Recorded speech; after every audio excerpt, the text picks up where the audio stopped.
I know that many of you have watched my interview with Jeanette Pollard of Culture, Class, and Consciousness.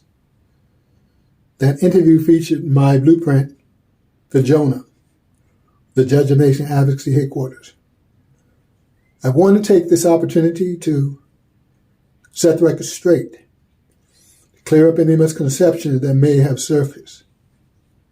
First of all, I'm not suggesting or advocating that we should freely forgive whites for what they have done to the Native Americans, the indigenous people of this continent.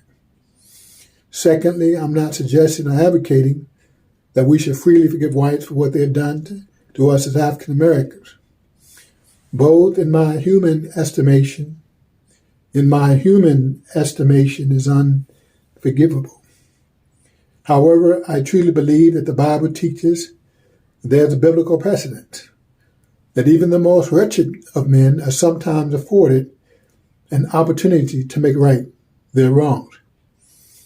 Repentance from one's sins is a Christian concept that Jesus taught, but that any forgiveness is still contingent upon the tangible fruits of repentance. All the Bible scholars agree that we're living in the last days, that we're walking on the very pages of the Bible, and the only thing that stands in between America and its ultimate destruction is perhaps a Jonah. Thirdly, I want to make it abundantly clear that neither am I suggesting advocating integration. Integration has failed. But what I am advocating is the necessity of the separation of the races if the Jonah Project fails.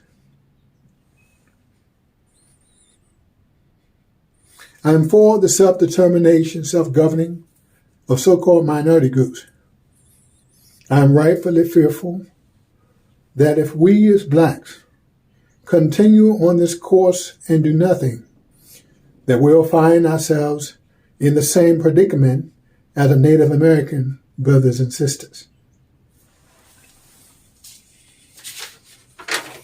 I believe that we are undoubtedly being set up for annihilation. This disintegration is the formula for our disintegration. We have tried rabid black nationalism that, in my opinion, has only led to isolationism. But it was Dr. King who suggested that unless varying nations if they are to live together on the same continent, they must learn to live together or perish together as fools. My qualification lies in my untainted love for my people.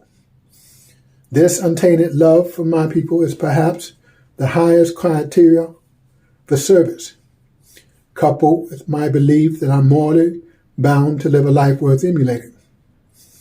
I believe that too many of us as blacks are still in love with the white man, even after a 400-year-old abusive relationship.